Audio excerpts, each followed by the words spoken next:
The park symbolises quite a lot of importance for many parts of our groups. We have lots of our community groups that all meet here, generally just for picnicking, but also we do quite a lot of events in here. Been involved with the volunteers, Friends of Sackville Gardens, we're called, for a few years. What inspired me to get involved, because a lot of us who live in flats around the city centre, we really need these green spaces. In the gardens we've got the Trans Memorial and the Beacon of Hope that hopefully reflect how radical Manchester is in terms of its politics and relationship to LGBT politics. The Beacon of Hope is the very first memorial of its kind in the UK, and the Trans Memorial is still today the only memorial of its kind in the UK for people who have suffered as a consequence of their gender identity.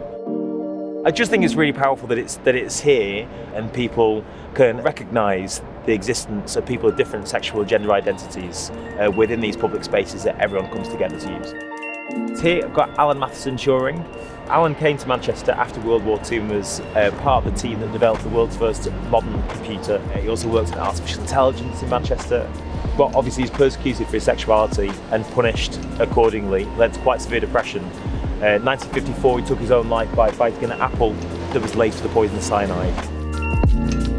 I have a lot of attachment to this space. When I first came to Manchester 22 years ago, I didn't really have a family. My family deserted me. I found family here, and unfortunately at the time it was peak epidemic where people were dying, and I lost a lot of my friends. Sorry. Yeah, sorry. No, that was really hard. Thank you. Yeah, I forget. Yeah, I forget.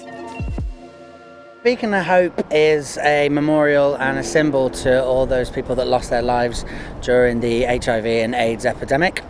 There's placards that will show the journey that we've come on. It stands as a symbol that we will eventually beat the terrible disease which is HIV and AIDS. The number one cause of litter is an easy one. There are lots of fast food outlets nearby and there aren't enough bins, so people just chuck it over the wall.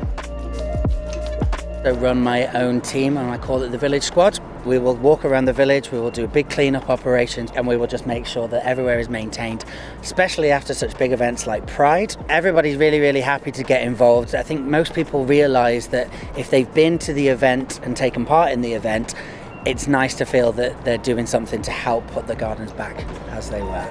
It's really important to keep these gardens clean and tidy, not just because it's an important place for reflection, but also because there are different communities that need to use it for different reasons, and it's just respectful to each other.